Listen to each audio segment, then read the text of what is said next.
पंडित जी जय श्री राधे। आज हम आपसे करेंगे 5 सवाल। अगर आपने 5 सवालों के जवाब दिए उचित तो आपको उचित दक्षिणा मिलेगी। अच्छा, हाँ जी, तो पूछें। आप 5 सवाल करेंगे तो हम भी आपसे फिर कुछ पूछना चाहेंगे। ठीक है, आप भी पूछिएगा। हम भी एक प्रश्न रखेंगे आपके सामने। ठीक है पंडित जी, मेरा पहला सवाल ये है, हनुमान जी जब लंका गए थे तो कहाँ कहाँ पर विश्राम किया था? हनुमान जी जब लंका गए थे तो हनुमान जी पहले तो सुरसा नाम है इनके माता जी, तो सुरसा जी के यहाँ पर उन्होंने विश्राम किया जी, और दूसरे अशोक वाटिका में हनुमान जी ने विश्राम किया। जी, तो इन जगहों पर हनुमान जी ने विश्राम किया था। जी महाराज जी, बहुत सुंदर। तो दूसरा प्रश्न ये है महाराज जी, हनुमान जी के पुत्र का नाम बताइए। हनुमान जी के पुत्र का नाम मकरध्वज था। अरे वाह, बहुत सुंदर। तो तीसरा प्रश्न ये है, सीता जी के वस्त्र कई पुराने और फटे क्यों नहीं थे महाराज जी? 14 वर्ष जब उन्होंने वनवास किया, फिर उसके बाद भी उन्होंने एक ही वस्त्र में रहे, वो कभी ना फटे ना कभी कुछ हुआ, तो इसके पीछे कारण क्या था? इसके पीछे कारण ये था जी, कि जब राम जी का वनवास हुआ जी, तो राम जी बन जाने की तैयारी करने लगे, जी, तो सीता जी भी साथ में जाने की जिद करने लगी। जी, तो वशिष्ठ जी के अनुसार वशिष्ठ जी ने अपनी पत्नी से कहा कि सीता जी का श्रृंगार करिए वन में जाने के लिए। जी, तो अरुंधति जी ने श्रृंगार किया। जी, श्रृंगार किया तो उन्होंने कुछ ऐसी जगह छोड़ दी जी, कि जो उन्हें वन में जाकर के ही प्राप्त होंगी। जी महाराज जब जी, वशिष्ठ जी ने पूछा कि ये जगह क्यों छोड़ दी, जी, तो उन्होंने उनकी पत्नी ने कहा कि ये जंगल में जाएंगी तो वहाँ पर इनकी मुलाकात अनसुईया जी से होगी। जी महाराज जी। तो अनसुईया जी ने उनको दिव्य वसन भूषण पहराए, अरे वाह, तो उनको सुंदर दिव्य वस्त्र पहनाए जो कभी ना जीर्ण होंगे, ना कभी फटेंगे, ना कभी पुराने होंगे, ना जी। कभी गंदे होंगे। बहुत सुंदर। ऐसे वस्त्र उनको धारण कराए। अरे वाह, बहुत सुंदर। महाराज जी, अभी आप किसका पाठ कर रहे हैं? अभी मैं श्रीमद् भागवत जी का पाठ कर रहा हूँ। भागवत जी का।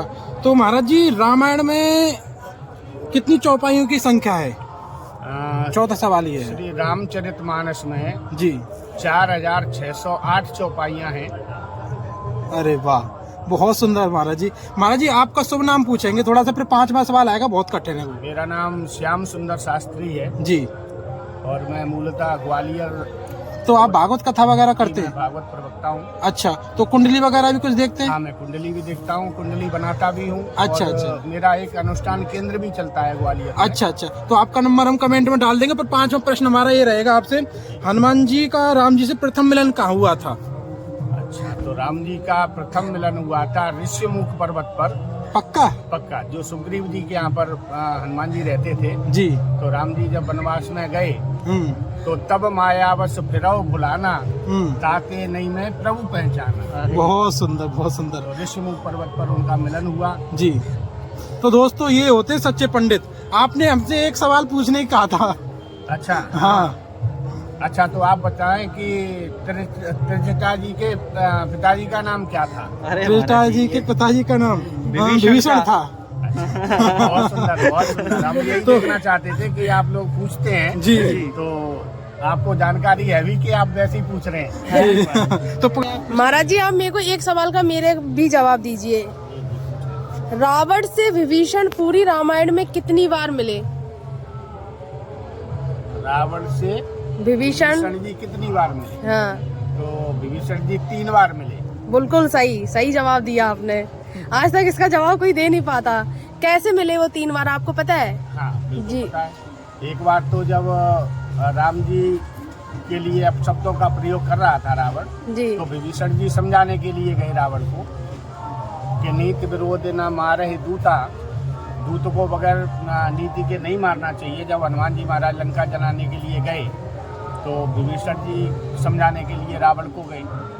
जी, दूसरे जब राम जी आ गए लंका में, तब भी विभीषण जी समझाने के लिए गए कि ये भगवान है, सीता जी को उनके समर्पण कर दो तो तुम्हारा कल्याण होगा। तो 2 बार मिल लिए। 2 बार मिल लिए।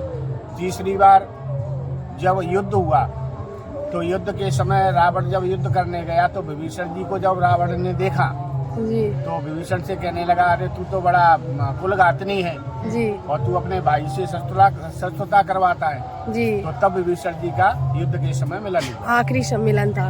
हर हर महादेव, सत्य सनातन धर्म की जय हो। बहुत सुंदर जवाब दिया आपने। थोड़ा सा हमारी पंडित जी को दक्षिणा तो बनती है। मेरा आपसे हाथ जोड़ के निवेदन है, आप इस वीडियो को शेयर करें। सच्चे शास्त्री, सच्चे ब्राह्मण ऐसे आपको मिलेंगे, आपको हर सवाल का जवाब मिलेगा। तो ऐसे प्रश्न करने चाहिए महाराज जी। सत्य सनातन धर्म का प्रचार प्रसार तो होता ही है। तो महाराज जी आपकी कोई कथा की दक्षिणा वगैरह भी कुछ रहती है क्या? नहीं, दक्षिणा अपन तय नहीं करते। अच्छा अच्छा जो श्रद्धा भाव से जो बन जाती है जी उसी पर अपन विश्वास करते हैं, जी, क्योंकि वेद को बेचा नहीं जाता है। बिल्कुल बिल्कुल। और वेद तो जो श्रद्धा से जो दक्षिणा की जाती है वही दक्षिणा का स्वरूप है। जी जी महाराज जी का कांटेक्ट नंबर हम कमेंट में डाल देंगे, लोग वहाँ से संपर्क कर सकते हैं।